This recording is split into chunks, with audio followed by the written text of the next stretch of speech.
Good afternoon everybody. कैसे हो प्यारे बच्चों? उम्मीद करता हूँ कि आप सभी बहुत अच्छे होंगे और आपकी पढ़ाई बेहद ही शानदार और जानदार चल रही होगी। आज का अपना टॉपिक है एनएमआर स्पेक्ट्रोस्कोपी में क्या केमिकल शिफ्ट को प्रभावित करने वाले कारक, factor affecting of chemical shift. तो आप सभी एक बार वीडियो को साझा कर दें और सभी लाइक कर दें ताकि हम एक बढ़िया तरीके से एक शानदार क्लास ऑर्गेनाइज कर सकें। तो चलिए स्टार्ट करते हैं। और हाँ, किसी प्रकार कोई डाउट हो तो नो डाउट कमेंट बॉक्स में कमेंट करके उसका समाधान आप प्राप्त कर सकते हैं। तो चलिए स्टार्ट करते हैं। यहाँ पर है, ये क्लासें हैं ऑर्गेनिक केमिस्ट्री की। नेम रिएक्शन कंप्लीट रिएक्शन है, नाइस एजुकेशन हब, ये अपना चैनल है। सब्सक्राइब अभी तक नहीं किया है तो सब्सक्राइब कर लें और बेल आइकॉन को अवश्य प्रेस कर दें। अपना टेलीग्राम ग्रुप भी इसी नाम से है, नाइस एजुकेशन हब के नाम से है। ये नाइस एजुकेशन हब के नाम से है। इंस्टाग्राम भी वही है, टेलीग्राम भी और फेसबुक भी इसी नाम से है। ठीक है, तो आप क्या करेंगे, इसको सब्सक्राइब करके बेल आइकॉन को अवश्य प्रेस कर दें। तो चलिए करते हैं अपना topic start.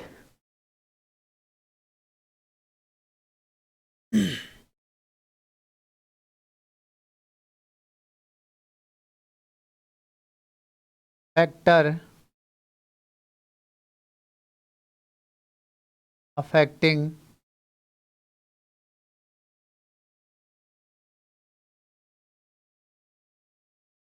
Of chemical shift.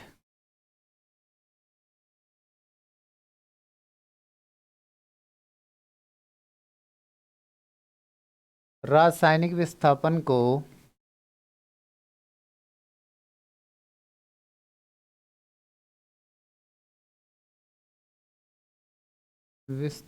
को प्रभावित करने वाले कारक।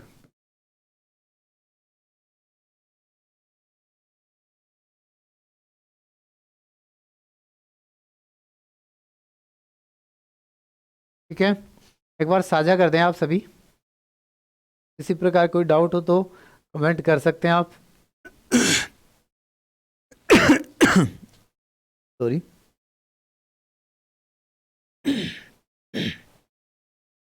साझा कर दे भाई, साझा।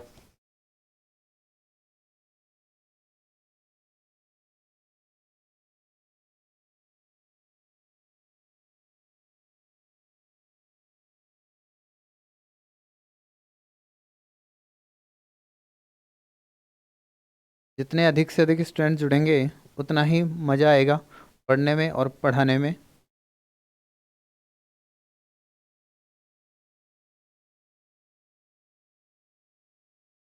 सभी के साथ में साझा कर दें। और ये क्वेश्चन बीएससी और बीएससी बीएड दोनों में ही आएगा, इम्पोर्टेंट है। और जो बीएससी बीएड थर्ड ईयर में है उनके लिए तो वेरी वेरी इंपॉर्टेंट है, क्योंकि ये क्वेश्चन अब की बार छपने वाला है। तो सभी के साथ में आप साझा कर देंगे इसको और एक बेहतरीन क्लास ऑर्गेनाइज कराने में आप सहयोग कर सकते हैं। फटाफट से साझा कर दें।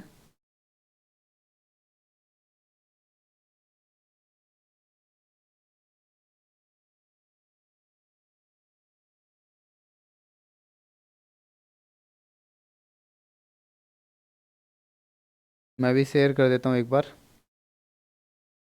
तब तक आप भी अपने जितने भी ग्रुप्स हैं उन सभी में साझा कर दें, शेयर कर दें।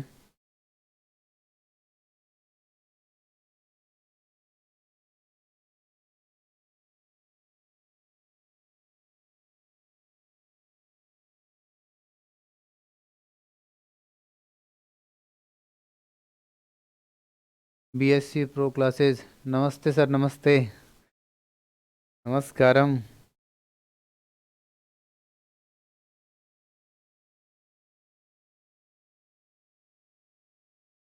यहाँ पर ये आपने हेडिंग डाल ली होगी। अब यहाँ पर आज पढ़ने वाले हैं प्रभाव कौन कौन से हैं। इंडक्टिव इफेक्ट होगा नंबर 1। दूसरा होगा मैग्नेटिक एनिसोट्रोपिक इफेक्ट। नेक्स्ट होगा वंडरवाल डिसिल्डिंग, वंडरवाल विपरीक्षण। नेक्स्ट होगा हाइड्रोजन बॉन्डिंग। एंड लास्ट होगा टेम्परेचर। क्या होगा? टेम्परेचर। तो यहाँ पर मेंशन कर लें आप, निम्न कारक रासायनिक वातावरण को प्रभावित करते हैं, या रासायनिक वातावरण को प्रभावित करने वाले निम्न कारक होते हैं। नंबर 1, प्रेरणिक प्रभाव। क्या? प्रेरणिक प्रभाव, ध्यान से समझना। इंडक्टिव इफेक्ट, बहुत ही शानदार तरीके से समझ में आएगा।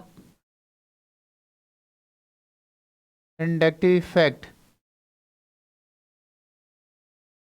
अब देखो प्रेरणिक प्रभाव क्या होता है, वैसे तो आप जानते होंगे डेफिनेशन इसकी, फिर भी एक बार सुन लें। ये क्या है? कार्बन कार्बन कार्बन की श्रृंखला है, इसमें कोई अधिक विद्युत ऋणी परमाणु, मोर इलेक्ट्रोनेगेटिव एटम जुड़ा हुआ है, कोई एक्स है। क्या है ये?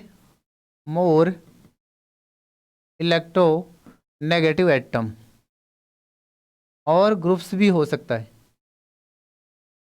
ओके, तो यहां पर क्या होगा? ये कोवेलेंट बॉन्ड है, सहसंयोजी बंध है, तो सहसंयोजी बंध के इलेक्ट्रॉनों का कम विद्युत ऋणी परमाणु से अधिक विद्युत ऋणी परमाणु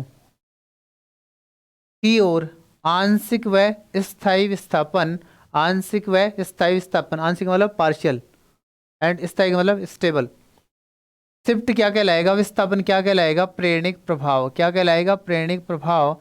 इसके कारण यहाँ पर आंशिक ऋणावेश और यहाँ पर आंशिक धनावेश आता है। ठीक है, अब ये समूह क्या कर रहा है? इलेक्ट्रॉन को अपनी ओर खींच रहा है। इलेक्ट्रॉन को क्या कर रहा है? ये अपनी ओर खींच रहा है। हमने क्या पढ़ा था एनएमआर में? हम इतनी क्लासों में यही पढ़ते आ रहे हैं कि यहाँ सेंटर में क्या है? नाभिक है, बाहर क्या है? इलेक्ट्रॉन। इलेक्ट्रॉन क्या करते हैं? नाभिक के चारों ओर चक्कर लगाते हैं, दोनों ही प्रकार की क्या करते हैं? गति करते हैं। कौन सी? अक्षीय गति भी करते हैं और कक्षीय गति भी करते हैं। अक्षीय और कक्षीय दोनों ही प्रकार की क्या करते हैं? गति करते हैं, जिसके कारण क्या उत्पन्न होता है? चुंबकीय क्षेत्र उत्पन्न होता है। ठीक है, अब यहां पर इलेक्ट्रॉन्स का घनत्व, इलेक्ट्रॉन्स की डेंसिटी जितनी ज्यादा होगी, उत्पन्न चुंबकीय क्षेत्र का मान उतना ही ज्यादा होगा। जितना ज्यादा होगा, इसकी नाभिक बाह्य चुंबकीय क्षेत्र के प्रभाव से बाह्य चुंबकीय क्षेत्र से कम प्रभावित होगी। अतः हम कह सकते हैं कि इसकी नाभिक क्या रहती है? परिरक्षित। क्या रहेगी? परिरक्षित रहती है, शिल्डेड रहती है। ओके, अब यहां पर इस एटम से क्या जुड़ा हुआ है? कोई मोर इलेक्ट्रोनेगेटिव एटम, कोई एक्स जुड़ा हुआ है। मान लीजिए यहां पर ये कार्बन, इस पर क्या जुड़ा हुआ था? H, प्रोटॉन जुड़ा हुआ था। इलेक्ट्रॉन गए इधर, तो यहां से भी इलेक्ट्रॉन किस ओर जाएंगे? इस ओर जाएंगे, और जब इस ओर जाएंगे तो यहां पर इलेक्ट्रॉन्स का घनत्व क्या हो गया? कम। और इलेक्ट्रॉन्स का घनत्व जब कम होता है तो इसके चारों ओर इलेक्ट्रॉन्स घूमेंगे भी कम, और इलेक्ट्रॉन्स कम घूमेंगे तो उत्पन्न चुंबकीय क्षेत्र का मान भी होगा कम। उत्पन्न चुंबकीय क्षेत्र का मान कम, तो बाह्य चुंबकीय क्षेत्र के द्वारा इसकी नाभिक प्रभावित होगी ज्यादा, अधिक। अब अधिक प्रभावित होगी तो यहां पर इसको क्या करना पड़ता है? कम करना पड़ता है। बाह्य चुंबकीय क्षेत्र को क्या करना पड़ेगा? कम करना पड़ता है। बाह्य चुंबकीय क्षेत्र की स्ट्रेंथ को एक्सटर्नल मैग्नेटिक फील्ड, या हम कह सकते हैं अप्लाइड मैग्नेटिक फील्ड को क्या करना पड़ेगा? उसकी स्ट्रेंथ को कम करना पड़ेगा। और स्ट्रेंथ कम होने का मतलब है कि हम किस ओर आ रहे हैं? डाउन फील्ड की ओर। डाउन फील्ड का मतलब है high value of del, del के उच्च मान की ओर हम अग्रसर हो रहे हैं, फॉरवर्ड होंगे। अर्थात इसका जो अवशोषण संकेत होगा, या हम कह सकते हैं एनएमआर संकेत होगा, वो कहां पर प्राप्त होता है? निम्न क्षेत्र की ओर प्राप्त होता है। अतः इस अवस्था में क्या होता है? विपरिरक्षण होता है, डीशिल्डिंग होगी। D for downfield, D for deshielding. समझ में आया? ठीक है, दूरी बढ़ने के साथ साथ में यहां पर इसका आई प्रभाव का मान कम होता जाता है, आई प्रभाव का मान कम होगा तो यहां से प्रोटॉन, इस प्रोटॉन से इलेक्ट्रॉन इसकी तुलना में कम खींचे जाएंगे। अतः हम कह सकते हैं कि इसकी तुलना में यहाँ पर इलेक्ट्रॉन्स का घनत्व तो क्या होगा, ज़्यादा होगा। ज़्यादा होगा तो चारों ओर घूमने वाले इलेक्ट्रॉन्स का घनत्व भी ज़्यादा होगा। उत्पन्न चुंबकीय क्षेत्र का मान अधिक, मोर। तो यहाँ पर प्रेरित चुंबकीय क्षेत्र का मान अधिक हुआ, इंड्यूस्ड मैग्नेटिक फील्ड का मान अधिक हुआ, या हम कह सकते हैं सेकेंडरी मैग्नेटिक फील्ड का मान अधिक हुआ। अब सेकेंडरी मैग्नेटिक फील्ड का मान अधिक है तो अप्लाइड मैग्नेटिक फील्ड के कारण इस प्रोटॉन की नाभिक कम प्रभावित होती है। तो हम कह सकते हैं कि इसकी नाभिक को प्रभावित करने के लिए बाह्य चुंबकीय क्षेत्र को, एक्सटर्नल मैग्नेटिक फील्ड को, अप्लाइड मैग्नेटिक फील्ड को, ठीक है, क्या करना पड़ेगा, बढ़ाना पड़ेगा। और बढ़ाएंगे तो यहां पर हम किस ओर जाएंगे, अब फील्ड की ओर जाते हैं, उच्च क्षेत्र की ओर जाते हैं। उच्च क्षेत्र का मतलब लो डेल वैल्यू, क्या होगा, low del value. Reena Chaudhary, good afternoon, good afternoon, congratulation sir digital board पर live class, thank you so much. ये आप सभी के प्यार की वजह से है। इसी प्रकार से अपना प्यार बनाए रखें और मन लगाकर पढ़ते रहें, वीडियो को अधिक से अधिक साझा करें, और अपने जो छोटे भाई बहन हैं उनको भी आप मोटिवेट करें पढ़ने के लिए, क्योंकि एक पढ़ाई एक ऐसा जरिया है जो आपको आगे तक लेकर जा सकता है, आपकी पहचान बना सकता है। ठीक है, तो चलिए देखते हैं अपना ये टॉपिक नेक्स्ट स्टार्ट, इसके आगे चलते हैं। तो आपने ये वाला अच्छे से समझ लिया, क्या समझ में आ गया हो तो एक बार थम्स अप कर दें, यस कर दें या ओके कर दें।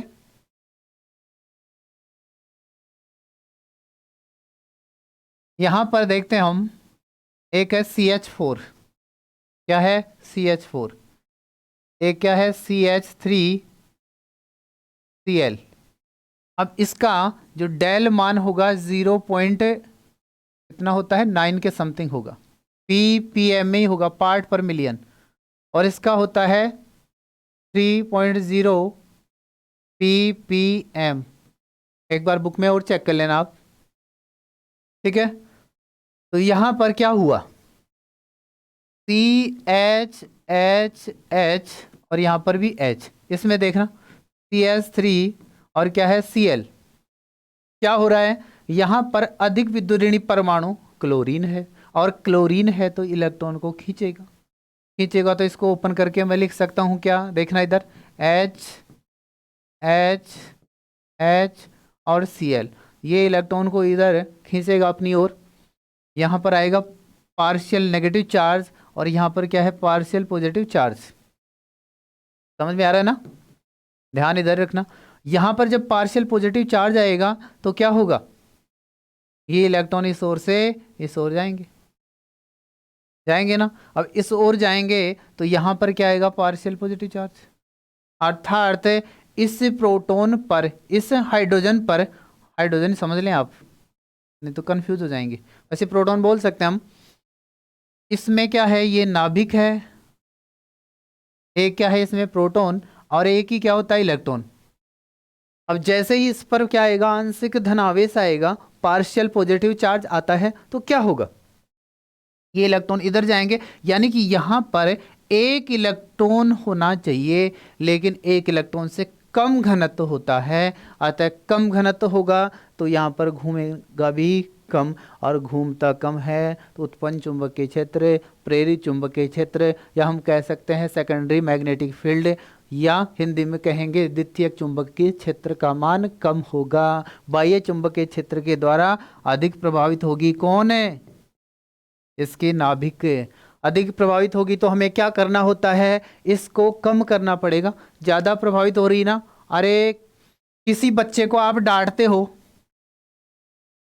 पढ़ाई नहीं करता है, कोई गलती करता है, तो क्या करते हैं आप, उसको डांटते हो, तो इतना थोड़ी ना डांटेंगे आप कि वो मेंटली डिप्रेस हो जाए,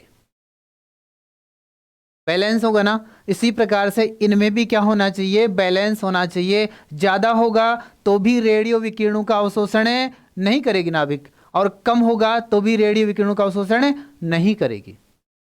तो क्या करना पड़ेगा, इसको हमें क्या करना पड़ेगा, कम करना पड़ेगा। इसका मान कम करेंगे तो क्या होगा, डाउनफील्ड। क्या होगा, डाउनफील्ड। D4 डीसिल्डिंग, D4 downfield. ठीक है, तो क्या हो जाता है, वी परिरक्षण। क्यों हुआ, क्योंकि यहाँ पर Cl है अधिक विद्युत ऋणी, जबकि यहाँ पर क्या है, H ही है। नेक्स्ट, एरो डाल के लिखना। जैसे जैसे जैसे जैसे शाबाश, वेरी गुड। जैसे जैसे इलेक्ट्रॉन को आकर्षित करने वाले समूह, ब्रैकेट के अंदर आप लिख देंगे -I प्रभाव वाले समूहों, ग्रुप्स की संख्या बढ़ती जाती है, वैसे वैसे प्रोटॉन के विपरिरक्षण के मान में वृद्धि होती जाती है। वैसे वैसे प्रोटॉन के विपरिरक्षण के मान में वृद्धि होती जाती है। हाँ बिल्कुल पहचान गए Reena, BSc B.Ed 4th year की बार।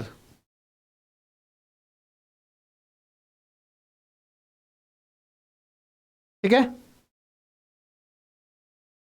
अब देखो कैसे ऑर्डर लिख देना। ये एग्जांपल तो आप उतार देंगे, मेंशन कर देना। CH3, एक minute sorry, CH4, CH3, Cl, फिर CH2, Cl2, CH, Cl3, chloroform, जिसको सूंघने पर बेहोशी आ जाती है। ये क्या है, मार्स गैस। क्या है, मार्स गैस। तो यहां पर आप लिख देंगे वी परिरक्षण का क्रम, वी परिरक्षण का क्रम, डिसिल्डिंग ऑर्डर, इंक्रीजिंग ऑर्डर या डिक्रीजिंग ऑर्डर, कौन सा लिखें। ये वाला ऑर्डर क्या है, इंक्रीजिंग ऑर्डर, बढ़ता हुआ क्रम, असेंडिंग ऑर्डर। ठीक है, नेक्स्ट एरो डालकर लिखेंगे -I प्रभाव का मान अधिक होने पर, ब्रैकेट में लिख देना, अधिक विद्युत ऋणी परमाणु के जुड़ने पर, अधिक विद्युत ऋणी परमाणु के जुड़ने पर विपरिरक्षण का मान, डिसिल्डिंग वैल्यू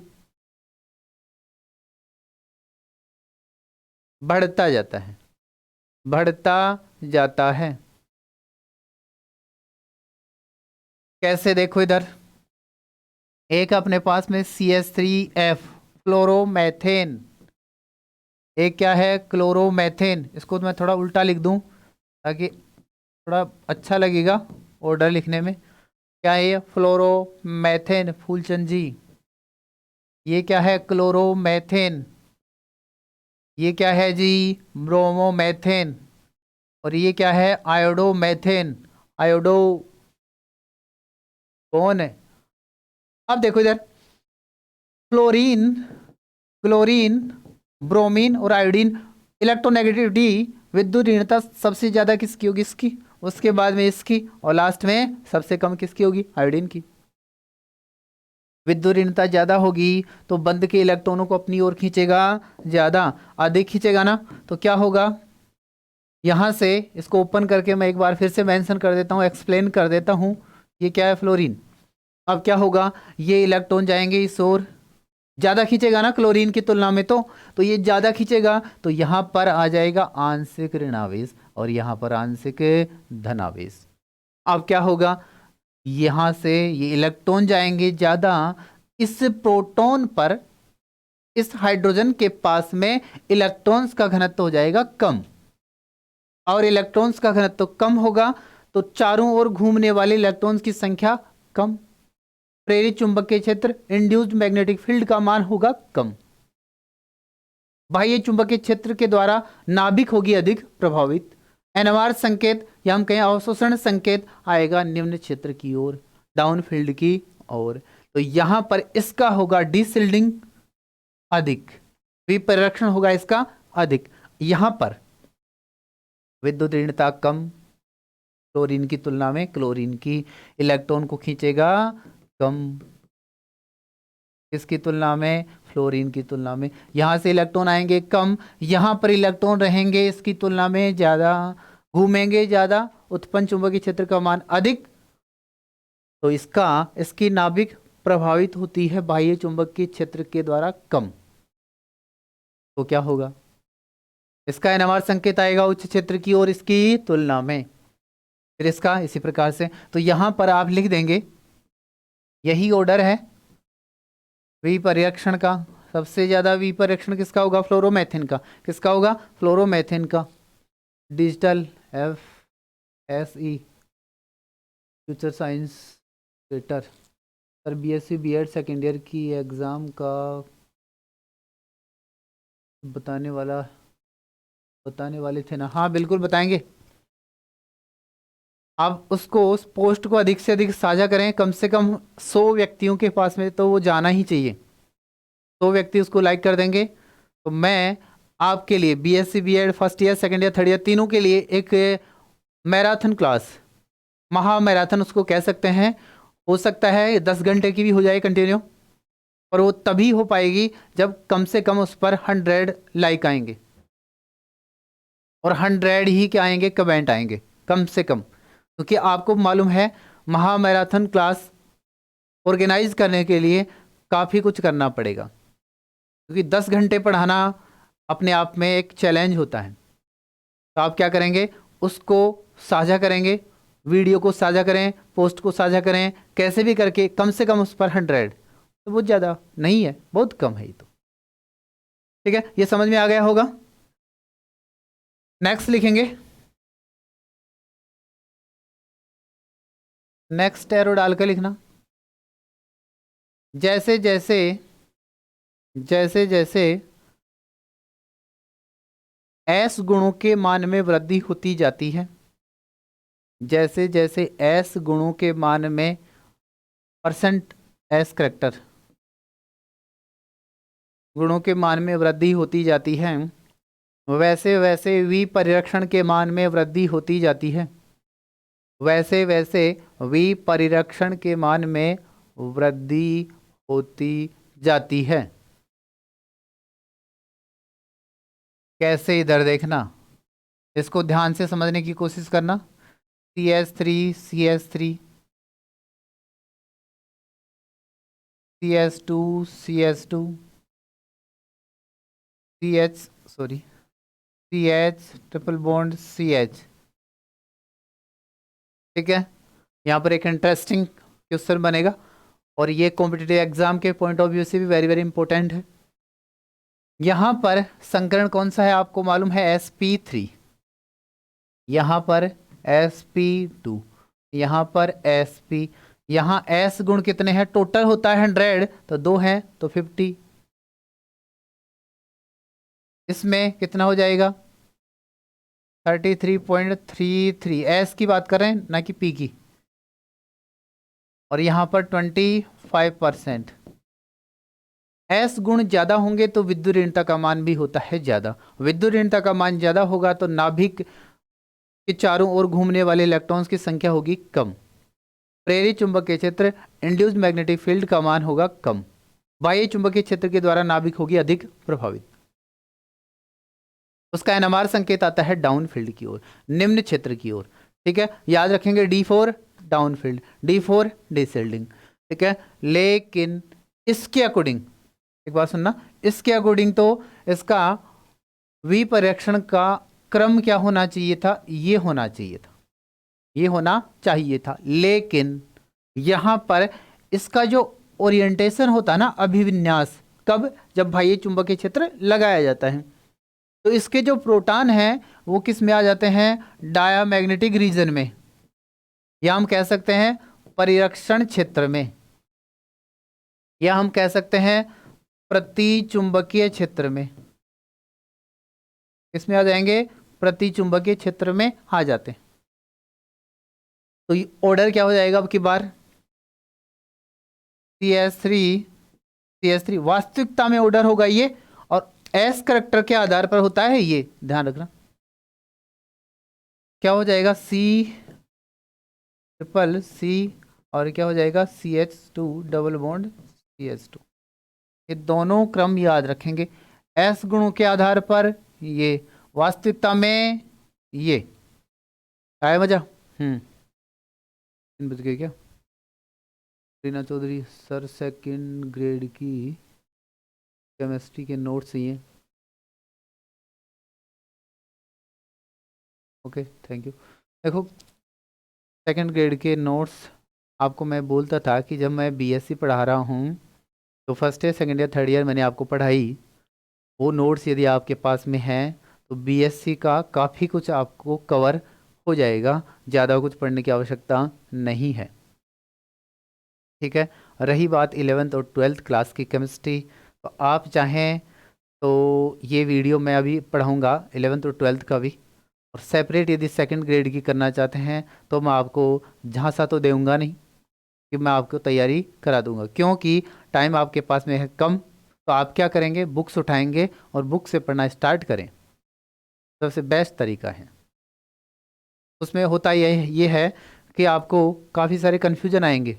अब कन्फ्यूजन आते हैं तो आप कमेंट करके उसका समाधान मेरे से प्राप्त कर सकते हैं, मैं इतना आपके लिए कर सकता हूँ। ठीक है।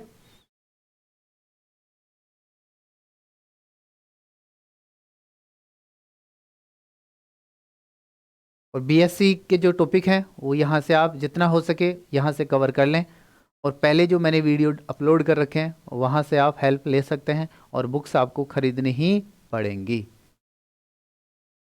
ये वास्तव में ये कटु सत्य है, बुक्स पढ़नी ही पड़ेंगी आपको।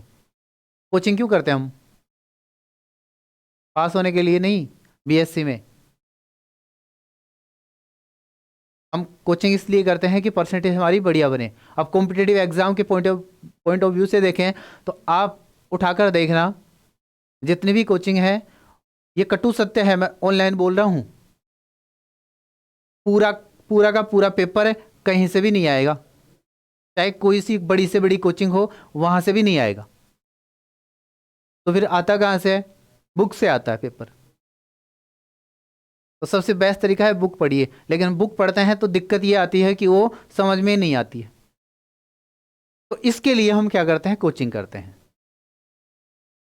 ठीक है, ओके। आशा करता हूं कि आप मेरे द्वारा समझाई गई बात को अच्छे से समझ गए होंगे।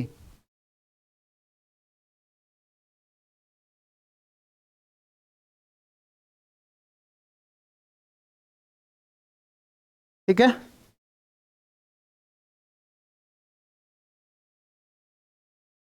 अब देखो, मैं क्या है कि बुक्स के बारे में यहाँ पर ऑनलाइन बोलूँगा तो वो क्या हो जाएगा कि उन जो बुक्स सेलर हैं, पब्लिशर हैं, उनकी क्या हो जाएगी, पब्लिसिटी होगी। तो मैं क्या करूँगा, आप मेरे पास मेरे कॉन्टैक्ट नंबर है 9694457881, इस पर आप कॉन्टैक्ट कर सकते हैं एज ए व्हाट्सअप, व्हाट्सअप के थ्रू। किसके थ्रू? व्हाट्सअप के थ्रू। ठीक है। अच्छा जी, तो ये तो हो गया अपना इंडक्टिव फैक्ट। क्या हुआ? Inductive fact. नेक्स्ट नंबर 2 डालकर लिखना, वांडरवाल विपरीक्षण।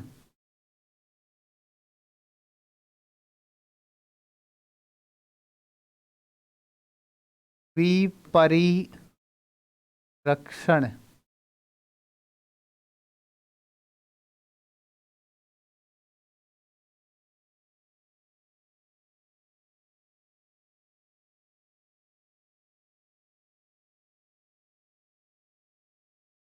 वांडरवाल डिसेल्डिंग।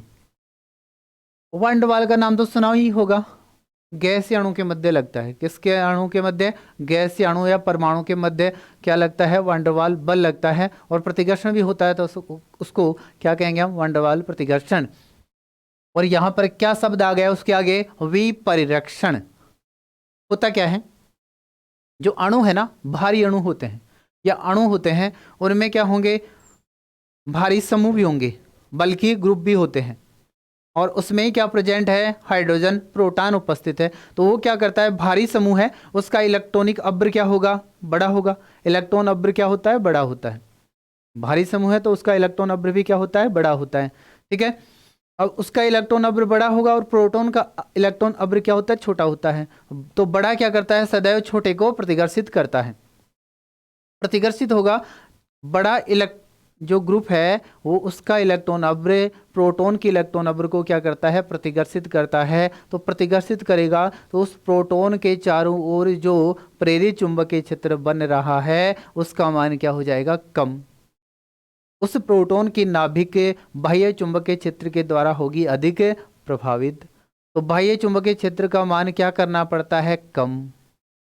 एनएमआर संकेत आएगा डाउनफील्ड, निम्न क्षेत्र की ओर।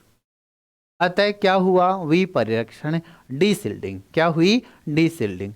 ठीक है, इसे ही क्या कहते हैं हम, वांडरवाल विपरिरक्षण, वांडरवाल डीसिल्डिंग। बस इतना लिखना आपको जो कि मैंने समझाया है। ठीक है, सर बुक का नेम ओके हो गए तो शेयर जरूर कर दें, सभी के साथ में शेयर कर दें। इसका डायग्राम बना लेंगे आप।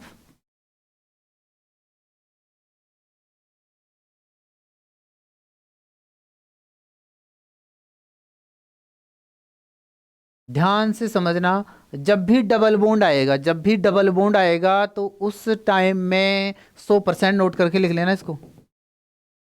उस टाइम में जितने भी प्रोटॉन होंगे उन सभी का विपरिरक्षण होता है। क्या होगा, विपरिरक्षण होता है। अब देखना कैसे, यहां पर पाई इलेक्ट्रॉन अब्र है,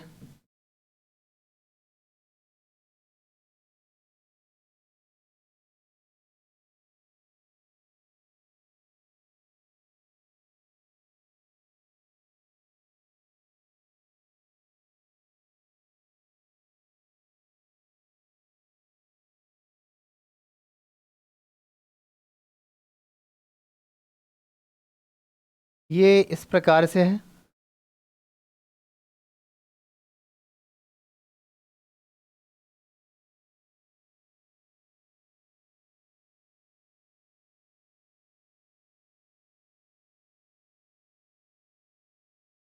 इतना बना सकते हैं आप।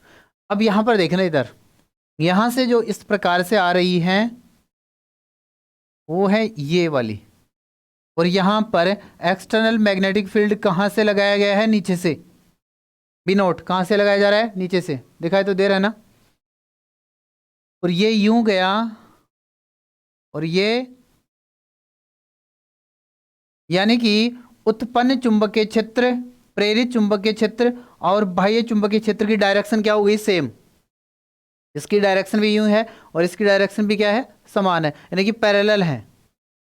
तो ये क्या कर रहा है, इसको रीइंफोर्स कर रहा है। इसी प्रकार से यहां से ये जा रही हैं चुंबकीय बल रेखाएं, उनकी दिशा है इस प्रकार से।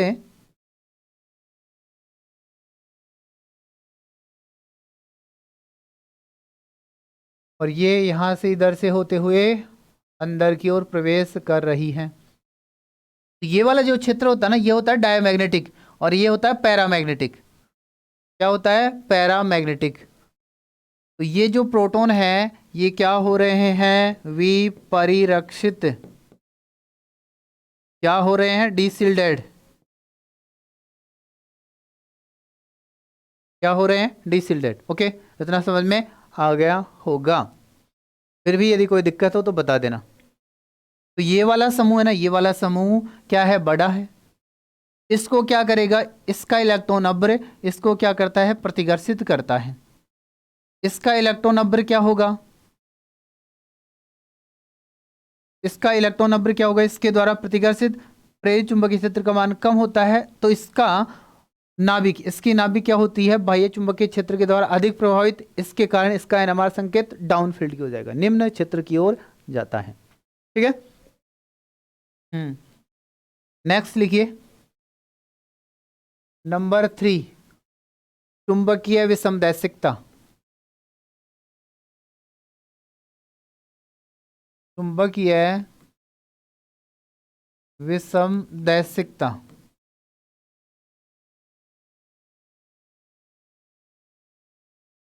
या हम कह सकते हैं दिक् प्रभाव।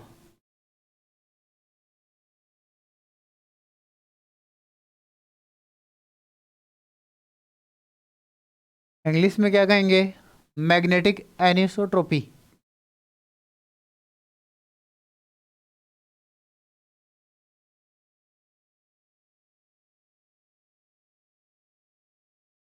और स्पेस इफेक्ट।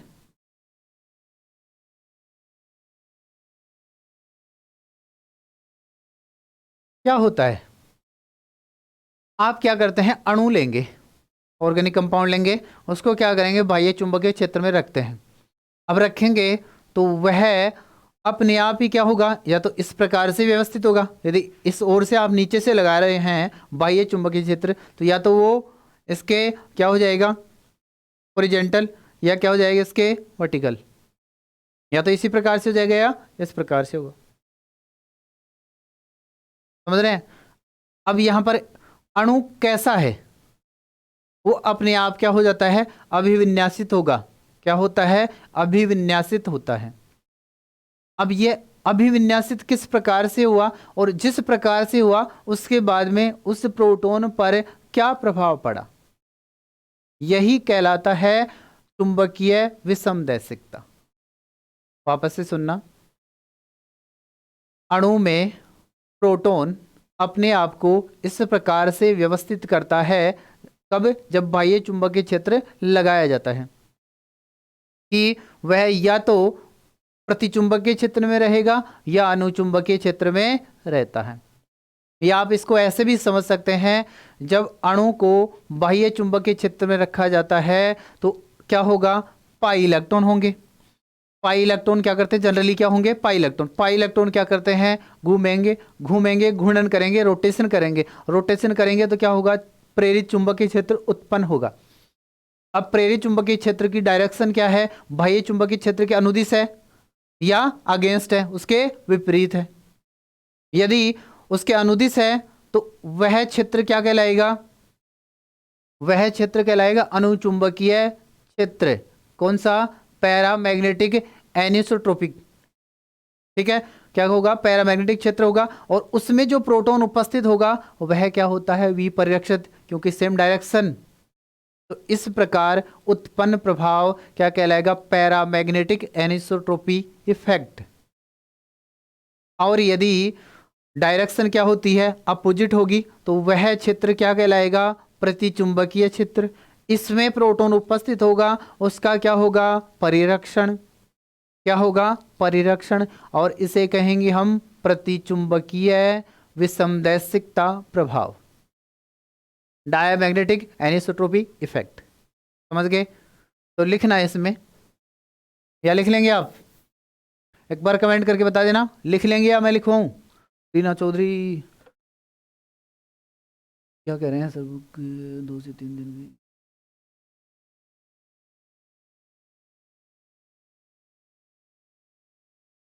ओहो,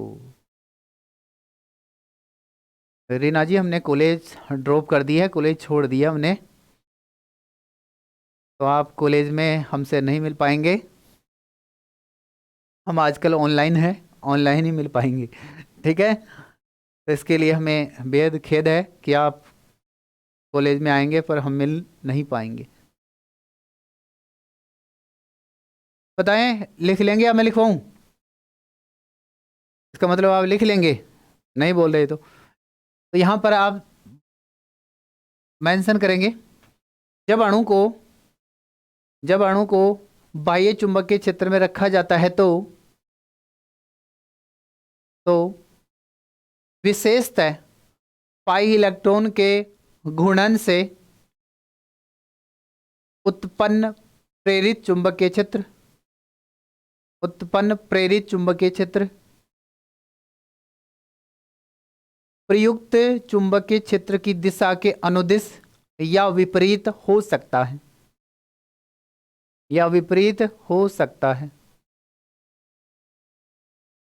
पैरा चेंज करके लिखना। प्रेरित चुंबकीय क्षेत्र की दिशा के आधार पर, प्रेरित चुंबकीय क्षेत्र की दिशा के आधार पर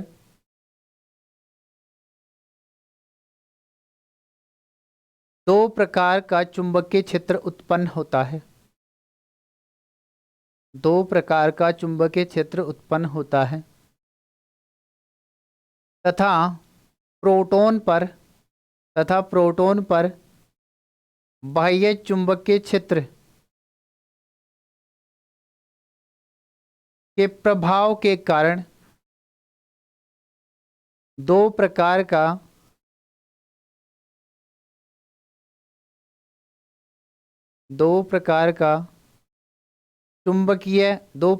चुंबकीय विसमदैशिकता प्रभाव उत्पन्न होता है। दो प्रकार का चुंबकीय विसमदैशिकता प्रभाव उत्पन्न होता है। कौन सा?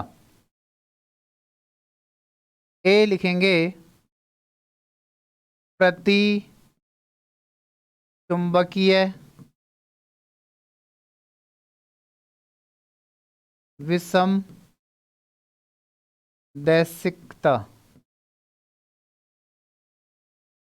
जिसको हम कहेंगे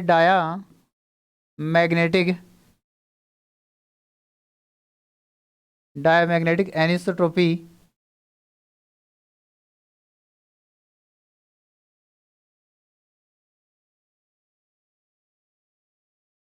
इफेक्ट। इसमें लिखना या समझ लें, आप लिख लेंगे, आप स्वयं समझ लो। पहले देखिए, प्रयुक्त चुंबकीय क्षेत्र की डायरेक्शन है ये, और प्रेरित चुंबकीय क्षेत्र सेकेंडरी मैग्नेटिक फील्ड की डायरेक्शन है ये। अपोजिट है ना, तो क्या हो गई? अपोजिट। आप प्रति चुंबकीय का यूज कब करते हैं? डायमैग्नेटिक का यूज कब करते हैं? जब एक इलेक्ट्रॉन की डायरेक्शन यूं और दूसरे की डायरेक्शन इसके अपोजिट, तो हम यूज करते हैं डायामैग्नेटिक। ठीक इसी प्रकार से यहां पर हो रहा है, अपोजिट डायरेक्शन है दोनों की, तो यहां पर हम किसका यूज करेंगे? डायामैग्नेटिक। वो क्या रहा है? विषम दैशिकता, यानी कि उसकी स्थिति अलग है तो उत्पन्न प्रभाव भी क्या हो जाएगा? अलग हो जाएगा। उसका एब्जॉर्प्शन स्पेक्ट्रम होगा, वो भी क्या होगा? अलग होगा। तो यहां पर डायरेक्शन क्या है? अलग है, अपोजिट है। अपोजिट होगी तो इसके कारण इसका प्रभाव होगा कम। प्रेरित चुंबकीय क्षेत्र के कारण प्रयुक्त चुंबकीय क्षेत्र का प्रभाव होगा कम। प्रोटॉन की नाभिक प्रभावित होगी कम।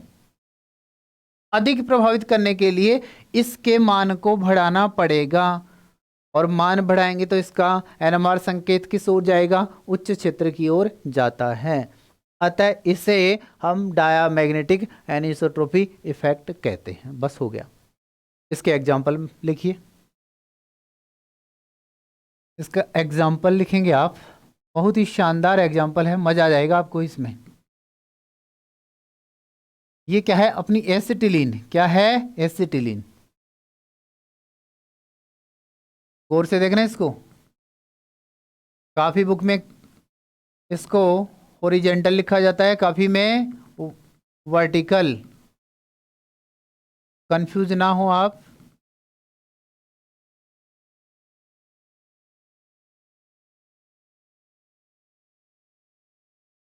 वैसे ये अंदर से जाकर फिर आती है।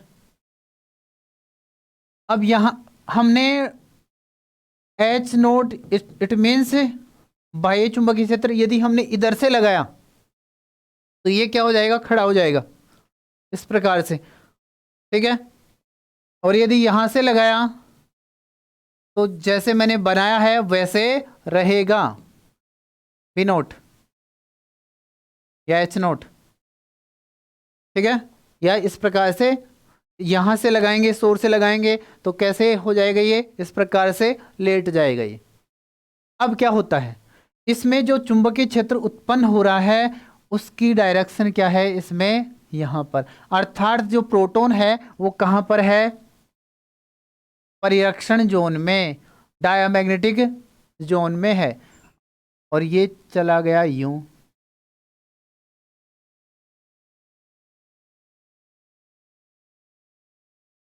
ये इधर से होता हुआ फिर इधर, इसमें यूं आएगा।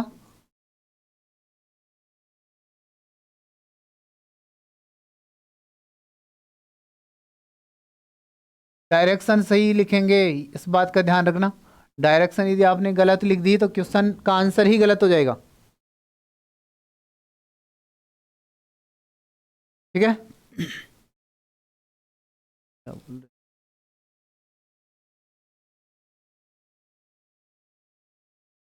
वो तो किसी काम से गया था मैं कॉलेज में।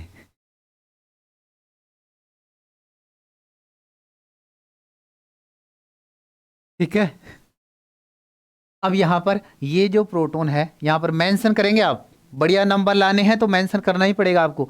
ये है डिस सिल्डेड प्रोटॉन, क्या है सिल्डेड,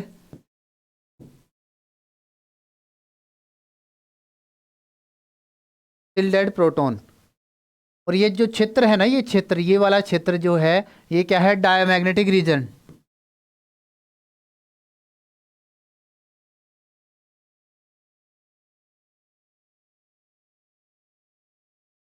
डायमैग्नेटिक रीजन। और ये वाला जो क्षेत्र है ना, ये वाला क्षेत्र, ये है पैरामैग्नेटिक जोन।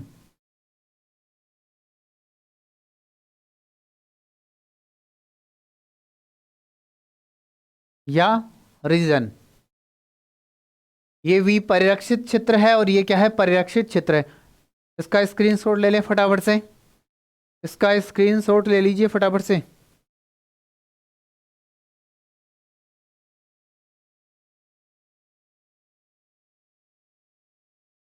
अभी टाइम हो गया यार। ठीक है, नेक्स्ट लिखिए, नंबर बी या 2 नंबर डालकर।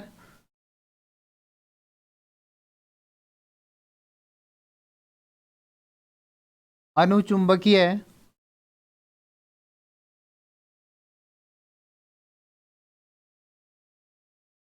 विषमदैशिक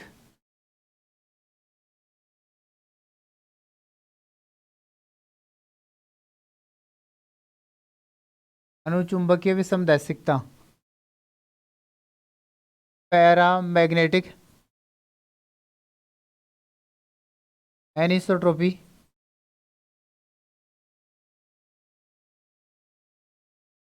क्या होती है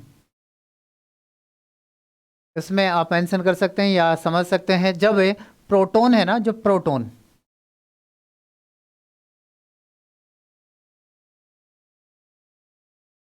जब प्रोटॉन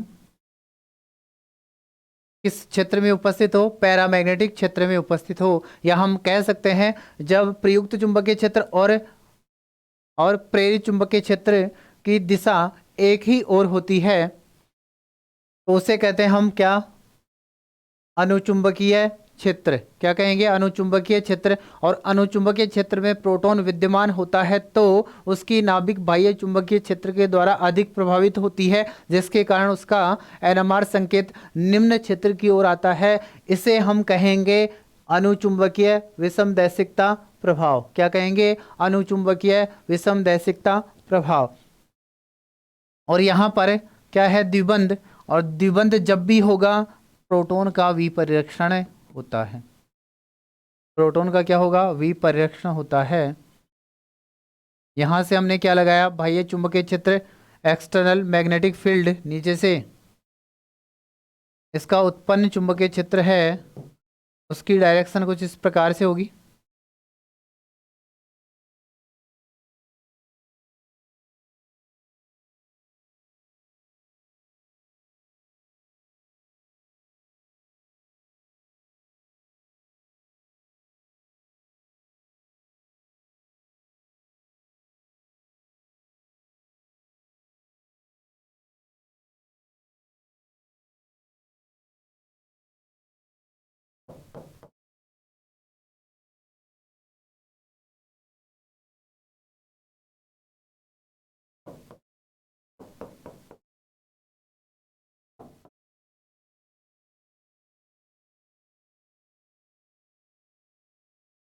दिख रहा होगा।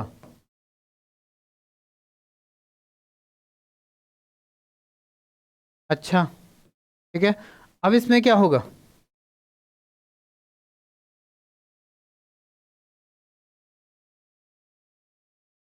इसमें जो है, ये जो उत्पन्न चुंबकीय क्षेत्र है उसकी डायरेक्शन है यहाँ पर इस प्रकार से, ये वाली डायरेक्शन है। ये थोड़ा ज़्यादा बन गया, मोटा मोटा।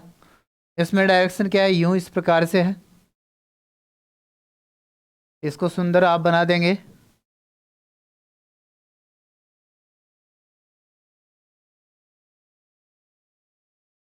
तो यहाँ पर ये वाला जो जोन है, ये वाला क्षेत्र है, ये क्या होगा? प्रतिचुंबकीय, प्रतिचुंबकीय क्षेत्र, डायामैग्नेटिक जोन।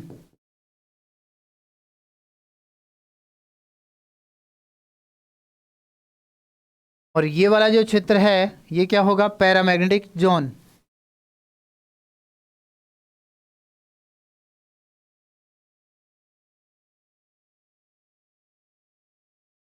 ठीक है। और ये प्रोटॉन जो है वो क्या होगा? विपरिरक्षित, डिसिल्डेड।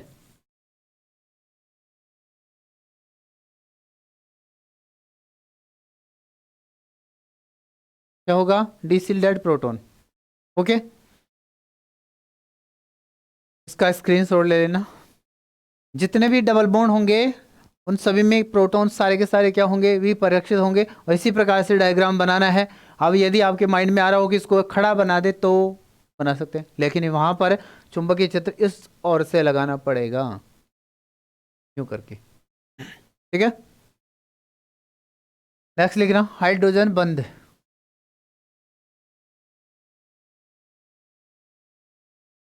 हाइड्रोजन बंध, हाइड्रोजन बॉन्ड।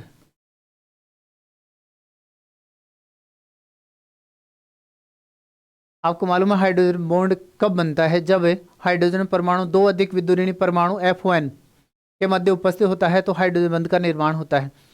आपको मालूम है यहां पर क्या है? CH3 CH2OH है।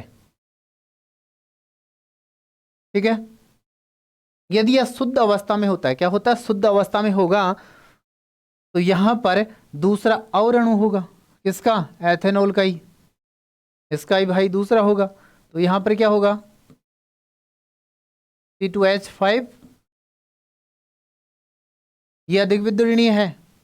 यहाँ पर आंशिक धनावेश, यहाँ पर आंशिक ऋणावेश, यहाँ पर आंशिक ऋणावेश, और यहाँ पर पार्शियल पॉजिटिव चार्ज। क्या होगा? इन दोनों के मध्य आकर्षण होगा, विद्युत आकर्षण बल होगा, इलेक्ट्रोस्टैटिक फोर्स। ठीक है, अब क्या होगा? यह इलेक्ट्रॉन को ये तो खींच ही रहा था, यह और खींचेगा। अब बेचारे के पास में इलेक्ट्रॉन क्या रह जाएंगे? कम। इलेक्ट्रॉन घनत्व का मान क्या हो जाएगा? कम। तू तो ले ही रहा था और तू और ले रहा है, मैं कहाँ जाऊं? अरे बेचारे के ऊपर फिर क्या और लगा दिया यहाँ पर है बाह्य चुंबकीय क्षेत्र और लगा दिया। ये था अपना नाभिक, और अपना नहीं, प्रोटॉन का। यहाँ बाह्य, बाहर क्या घूम रहे हैं? इलेक्ट्रॉन। इलेक्ट्रॉन इधर गए, इधर गए, तो यहाँ पर इलेक्ट्रॉन क्या रहे? पहले की तुलना में कम। कम इलेक्ट्रॉन होंगे, घूमेंगे कम। प्रेरित चुंबकीय क्षेत्र का मान होगा कम। बाह्य चुंबकीय क्षेत्र के द्वारा इसकी नाभिक होगी प्रभावित अधिक। अधिक होगी तो कहाँ जाएंगे हम? बाह्य चुंबकीय क्षेत्र को कम करना पड़ेगा, तो डीसिल्डिंग। क्या होगा? डीसिल्डिंग। निम्न क्षेत्र की ओर NMR संकेत आता है। अब मान लीजिए इसमें मैं किसको मिला दूं? वाटर को, पानी को मिला दूं।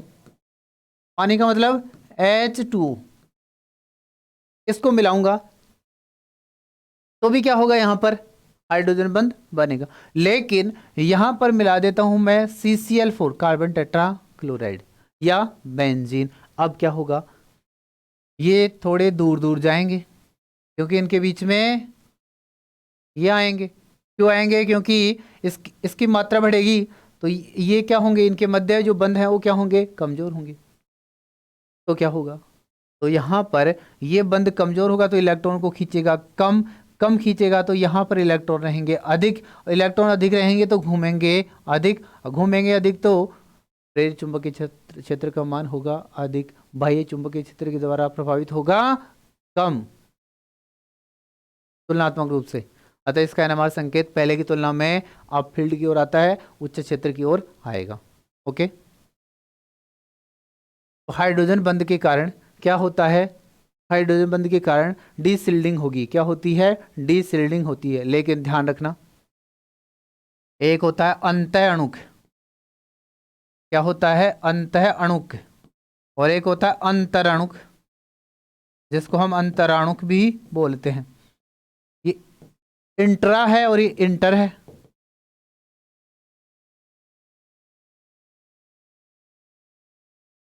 जो इंट्रामोलिक्यूलर हाइड्रोजन बॉन्डिंग होती है उस पर रासायनिक विस्थापन का कोई प्रभाव नहीं पड़ता है, अर्थात रासायनिक विस्थापन नहीं दर्शाएगा। कौन? Intramolecular hydrogen bond. क्यों? क्योंकि एक ही अणु में अपने आप में ही वो क्या है, समाहित है, खुद से ही खुद का बंध बना रहा है। क्या है? खुद से ही बंध बना रहा है। तो क्या होगा यहां पर रासायनिक विस्थापन नहीं दर्शाएगा, जबकि यहां पर रासायनिक विस्थापन दर्शाएगा। दो के मध्य बन रहा है इंटर, ये डालेंगे, इसका मान प्रभावित होगा, तो एनएमआर संकेत की स्थिति भी बदलेगी। समझ में आया? तो नोट डालकर लिखना 2000 का, वैसे 2000 के नोट बंद हो गए हैं। लिखो, अंतः अणुक हाइड्रोजन बंध किसी भी प्रकार का रासायनिक वातावरण किसी भी प्रकार का रासायनिक विस्थापन नहीं दर्शाता है। अंतः अणुक हाइड्रोजन बंध किसी भी प्रकार का रासायनिक विस्थापन नहीं दर्शाता है, केमिकल शिफ्ट नहीं दर्शाता है। ठीक है। जबकि अंतरणुक हाइड्रोजन बंध रासायनिक विस्थापन दर्शाता है। अतः एनएमआर स्पेक्ट्रोस्कोपी के आधार पर एनएमआर स्पेक्ट्रोस्कोपी के आधार पर अंतरणुक व अंतराणुक हाइड्रोजन बंध में विभेदन किया जा सकता है। पहचान की जा सकती है, आइडेंटिफिकेशन किया जा सकता है, डिस्टिंग्विश किया जा सकता है। ठीक है। नेक्स्ट, टेम्परेचर, ताप।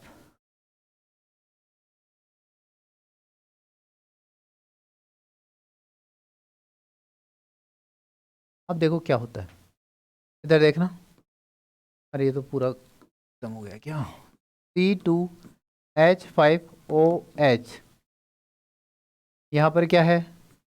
H, C2H5, ये क्या बनाएगा? यहाँ पर हाइड्रोजन बंध बनेगा, आंशिक धनावेश और आंशिक ऋणावेश। हाइड्रोजन बंध बनेगा। जब हम इसको गर्म करेंगे तो ये हाइड्रोजन बंध क्या होगा? कमजोर होगा। और गर्म कर देंगे तो ये हाइड्रोजन बंध टूट जाएगा और वो वाष्प अवस्था में आ जाएगा। तो वाष्प अवस्था में आता है तो हाइड्रोजन बंध सारे के सारे टूट जाते हैं, हाइड्रोजन बंध वाष्प अवस्था में नहीं रहेंगे। और गर्म किया, हाइड्रोजन बंध टूटा तो क्या हुआ? ये अलग हो गया। पहले खींचने वाले थे दो, अब केवल एक ही खींच रहा है। पहले की तुलना में यहाँ पर इलेक्ट्रॉन का घनत्व क्या होगा? ज़्यादा, घूमेंगे ज़्यादा, उत्पन्न चुंबकीय क्षेत्र का मान ज़्यादा, प्रेरित चुंबकीय क्षेत्र के द्वारा इसकी नाभिक प्रभावित होगी कम, अतः इसका एनएमआर संकेत आता है अप फील्ड की ओर, उच्च क्षेत्र की ओर। ठीक है। तो आज की क्लास में इतना ही। हम मिलेंगे ठीक 8 बजे फिर से, थर्ड ईयर क्लास में फिर से मिलेंगे 8 बजे। तब तक के लिए आप इस टॉपिक को अच्छे से याद कर लें और बढ़िया वाले नोट्स भी बना लें। हंसते रहें, मुस्कुराते रहें, कर दिखाएं कुछ ऐसा कि दुनिया करना चाहिए आपके जैसा। जय हिंद, जय भारत, वंदे मातरम।